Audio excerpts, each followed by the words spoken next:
Hi, and welcome to our Fourth Universalist service video. My name is Ember Kelly, and I'm the Director of Religious Education here at the Fourth Universalist Society. I use she and her pronouns, and thank you so much for joining us today. What follows are selections from our service on August 15th, 2021, a service with the message entitled The Long Game with Reverend Jill Bowden. In this video, you will hear the reading and the reflection. Following that, we hope that you'll join us for a lively discussion where we go deeper into the service theme together. You're invited to check out our video and our audio podcast each week, posted on our website, Facebook, YouTube, Instagram, and your favorite podcast streaming sites. If you like what you see, we hope that you'll give us a positive review. The likes, the comments, the shares, and subscribing, these all help to spread Fourth Universalist media further. Finally, we acknowledge that our community is located on the land of the Munsee Lenape peoples. We acknowledge their community, past, present, and future. Fourth Universalist Society acknowledges that it was founded upon exclusions and erasures of many BIPOC peoples, including those on whose land this institution is located. With this acknowledgement, we seek to continue the process of working to dismantle the ongoing legacies of settler colonialism, white supremacy, as well as other forms of oppression. We invite you to join us in this work as well as we embrace the eighth principle. Thank you again for watching. We begin with our reading.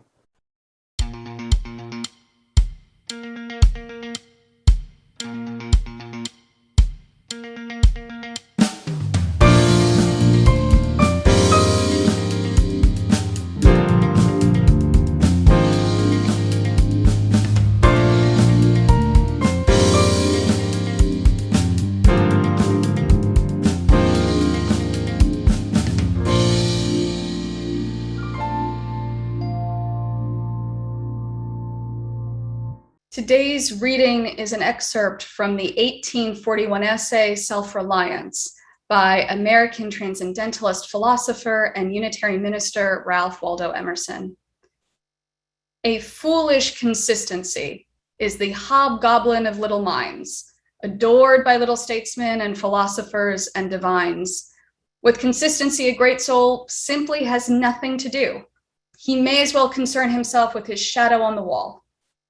Speak what you think now in hard words, and tomorrow speak what tomorrow thinks in hard words again, though it may contradict everything you said today. Ah, so you shall be sure to be misunderstood. Is it so bad then to be misunderstood? Pythagoras was misunderstood, and Socrates, and Jesus, and Luther, and Copernicus, and Galileo, and Newton, and every pure and wise spirit that ever took flesh. To be great is to be misunderstood. Here ends the reading. Thank you, Katie. To be great is to be misunderstood. And to be misunderstood is very, very uncomfortable. It can make me question what I've done and what I believe, and even at times who I am. Socrates said, an unexamined life is not worth living, and then left it for us to learn that living the examined life is very, very hard. We can be uncomfortable a whole lot, to stand up and be counted day after day, to make small inroads and little changes without the expectation of seeing the completion of the work. This is a daily practice, not a goal to be reached. Deconstructing white supremacy, working for equity in hiring and wage structures, standing firm in the face of gender violence, and even simple things like wearing face masks, maintaining social distancing, and being rigorous about hand washing put each of us on a pro or con side of our increasingly divided culture. We all often feel misunderstood, and how does that make us great in Emerson's estimation? The principles by which you guide your life define who you are as a human being, what you stand for, and what can be entrusted to you. Building credibility takes time. It is the accumulation of months and years that build a framework and populate it with the deeds, actions, and words, warts and all, as the poet said, on which to build an authentic self. Creating trust takes time. Maintaining trust requires consistent work over a lifetime. Those who seek to do good can also do harm. How do we balance out that good and that harm so that ultimately we can reach what you use call the best possible good for all beings? It sometimes seems that persons whom we've given positions of leadership that require trust, governors, CEOs, judges, elected officials, fall from our estimation in less than a complete news cycle. But that just isn't so. The seeds of distrust may not be visible to all, but they were sown along with the good. And where there is a tipping point, the immediate shocking impact is actually part of a much larger picture, kind of like an iceberg for a visual reference. Governor Andrew Cuomo's harassment of women on his staff and in the political arena in which he grew up. And remember that his father was also a governor and that Andrew Cuomo was his father's campaign manager.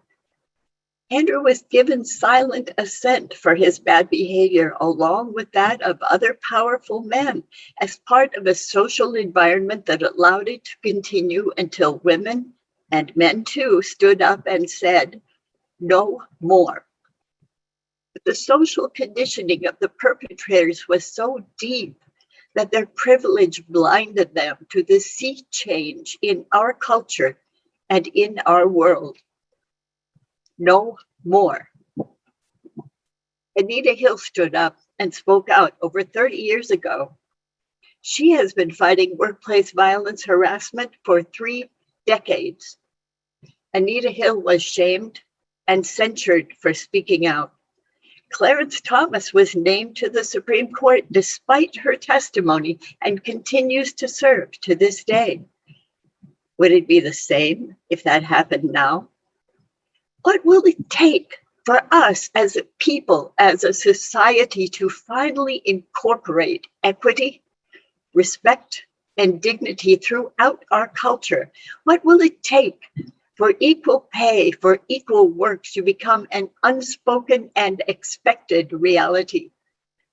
Inch by grudging inch, many injustices are being addressed. And there's a whole nother sermon in that. But what I want to talk about today is how we can be conscious of what Robin DiAngelo, author of White Fragility, calls the difference between intent and impact in our dealings with others, and how we look at that day by day throughout our lives. If we are going to play the long game, changing our world, we have work to do. Even our language needs to change. There is no gender neutral personal pronoun in English, and we are learning so much about gender that we recognize this lack even more strongly as we bend our grammar to say they, their, and them for singular pronouns.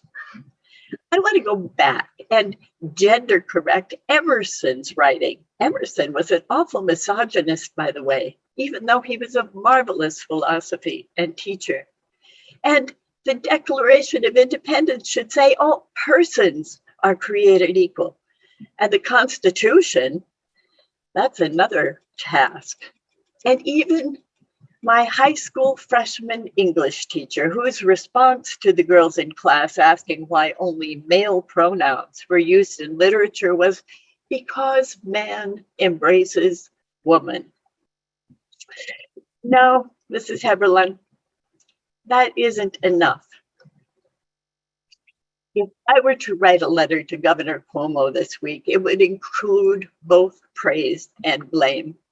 He led us through the worst of the COVID pandemic with good information, a strong presence, and frontline leadership. His undoing came about as an inability to treat people, and especially women, with respect. That didn't happen overnight. It happened over years and multiple incidents in a world that tolerated such behavior among its privileged, mainly white, mainly men, mainly. And now we have said no more. The difference between a correctable error and an egregious betrayal of trust, in my humble opinion, is early intervention, honesty, and transparency. The bluff and bluster that we've seen among several prominent persons and elected officials of late only deepens distrust. Our society is changing rapidly. We are each called upon to be more open, more humble, more forthright, and more empathic with our fellow human beings. We have to learn to be upfront about what we don't know. The only shame in not knowing something is not being curious and upfront about finding out. I don't know about you, but this is a very hard thing for me. I like to be knowledgeable and remember people's names and book titles and authors. And when I forget, I admit that I've sometimes been guilty of just faking it, and therefore continuing to feel embarrassed about not understanding things that matter. To play the long game with integrity, be prepared to make mistakes. Curiosity up front and a solid apology in case of misunderstanding or error goes a long way toward building a bridge of understanding instead of a wall of denial. There is an art to this, and I'd like to share with you what I've learned over time from many resources. You see, there are 5 steps to a true apology. First, name what you did wrong. Don't just say, "I'm sorry you got hurt." That's a fake apology, and it's not owning up to your actions. Have courage and tell the truth with integrity. Use empathy. That is, stand in the other person's shoes. Maybe your words or actions wouldn't have hurt you, but the fact is they hurt someone else. Say that. My words or actions caused you harm, and I am sincerely sorry. Make your apology about you. Own it. You're not seeking forgiveness or consoling for your misdeeds. Don't expect the person who's injured to take on the role of caring for you, and don't add to their injury by unpacking every detail and forcing the person to relive it. Keep your explanations brief. Say what you intend to do differently in the future. And if you haven't thought it out that far, say that. Say you are a human in progress and you will do better in the future. And then finally, dear ones, and this is important, let it go. As Emerson said, nothing can bring you peace but yourself. Nothing can bring you peace but the triumph of principles.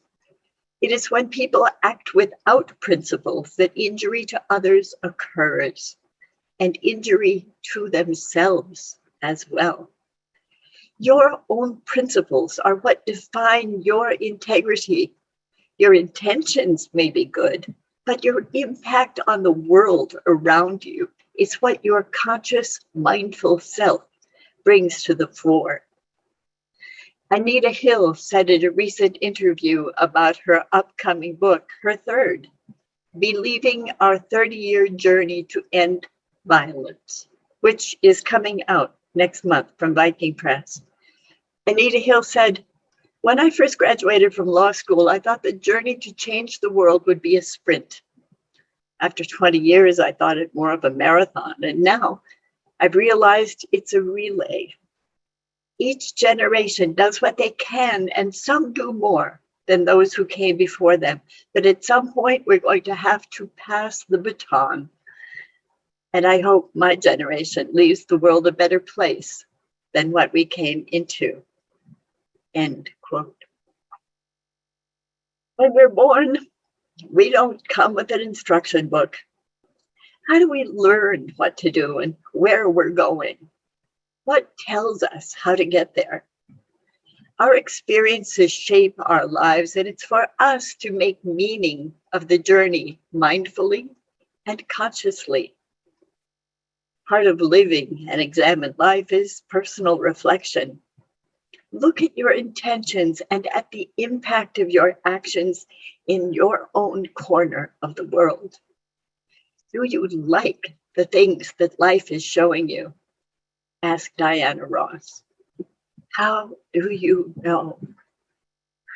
Dare to be great. You may be misunderstood. You will make mistakes. Tell the truth. Be curious and be ready to be wrong and to say it and to move on. And always know that the world is not served by your hiding your greatness. Dear ones, I wish you peace of mind and heart. Blessed be. I am so excited to get to sit down with Reverend Jill today and to get to sit down from at Fourth Universalist as we prepare for our soft opening and our full opening. Reverend Jill, thanks for joining me today. Good to be with you, Amber. From the perspective of California, it feels like we're so far apart that I'm getting to really love Zoom rooms because we can be together even in different time zones. It is something really fun and magical. I know that we enjoyed it when we were living in Vietnam during the pandemic. Suddenly, everybody seemed much more open to setting up video calls with us, whereas previously it had been pulling teeth to get people to spend time with us. I loved the message today. It was very to the point and kind of hit home. But one thing I really enjoyed was that you weaved in current events into it. And as we were preparing, I talked about in seminary and in preaching class. They say, have the Bible in one hand and a newspaper in the other, that it's always important to be thinking about current events as you write a sermon. So how did that influence you this week as you wrote this message? Well, I have to mention that quote has actually been changed, and I think it depends on which seminary you went to, because in talking about Theodore Parker and abolitionism, the quote is attributed to him as having a newspaper in one hand and a pistol in the other. So being able to defend yourself from detractors has sometimes been a more fraught issue than it may be today, in our milieu at least. Yes, the abolitionism fight was definitely one that inspired some different pastoral responses sometimes. Yeah. Although there have been definite instances of lack of safety in our own country lately that horrified a whole lot of us. And there is a certain school of preaching, as you brought up, that also doesn't recommend that you bring up political events and in your preaching, but keep it more spiritual.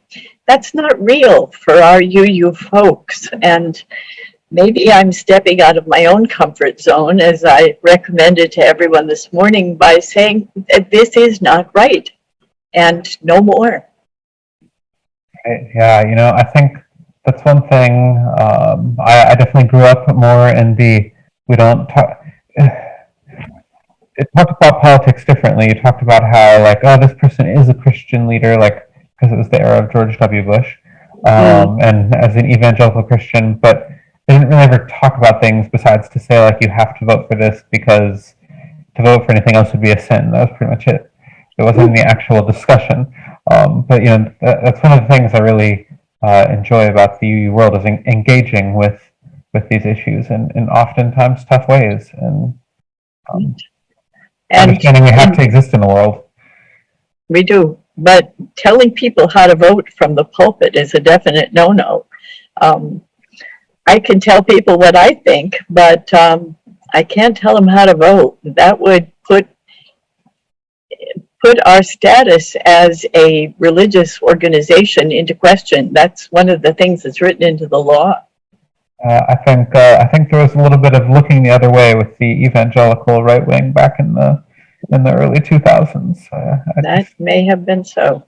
The feeling I had as I grew up and realized, oh, you're not actually supposed to specifically comment on these. It was an adventure.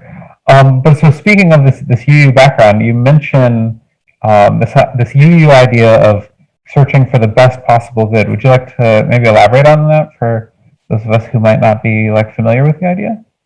Yeah, and I looked for the source of that quote, and I realized that it's maybe a homogenization of many things that are important to me, because in my personal spiritual life, I am far more earth-centered or even Wiccan in perspective, and one of the main law of Wicca is do as you will and harm you none. So having that principle added on to the UU idea of the best possible good for all beings kind of makes it a life mandate for me. And thinking about what am I doing right now, and what is the potential harm for anyone, and being ready to deal with that. Because as Robin DiAngelo says, there's our intent, and then there's our impact. And we have to deal with everything on the continuum in between. Right, and I think a lot of folks, thinking about Robin DiAngelo and some of that conversation about racism, is that a lot of folks kind of often just think that the best good is just no conflict at all and no discussion, but that isn't the actual best possible good. The best possible good is creating this whole community where we can gather in real community with one another. Yeah, and be uncomfortable together. We had coffee hour this morning after the sermon, and it was a really strong conversation with a lot of people bringing their personal thoughts and beliefs and political beliefs too. And everybody stayed in the room and stayed engaged. I love about UUs that we can have hard conversations, and for the most part, we're all human, a lack of defensiveness about having to defend to the death a certain principle, but a willingness to be different together that I think is inherent in our UU philosophy. Definitely. It did sound like it was an adventure in the coffee hour, so maybe some folks from coffee hour will be watching this later. One of the things that resonated with me, but seemed to resonate with other folks in the chat, was in that quote from Anita Hill, the conversation about the relay of generations, this idea that we're not going to just suddenly have everything fixed tomorrow. How do we build this long-term, generation after generation improvement? Easier said than done.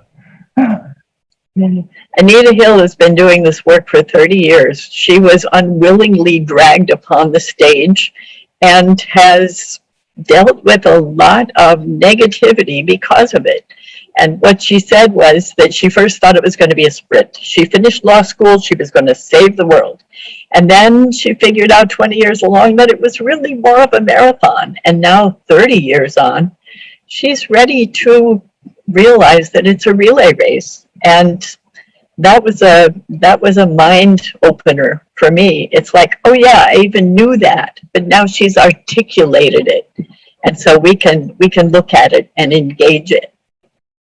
Right. When I think that it's perhaps maybe not only American culture, but especially in American culture, the individualism encourages us to not want, we got to be different than our parents. We've got to be different than the past generation.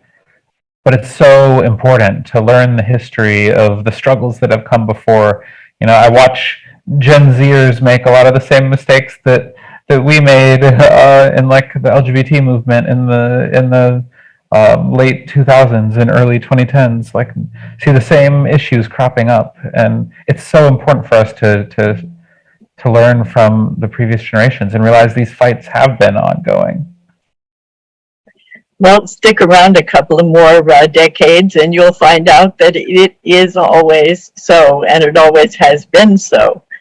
There's a quote that says, let's see, I can't remember it exactly, so I'll paraphrase. The next generation is going to the dogs. They have nothing new. They are just not going to make it at all. Well, that was Plato. You know, it's like we all have to go through a particular stage of saying, I'm not doing it your way didn't work for me.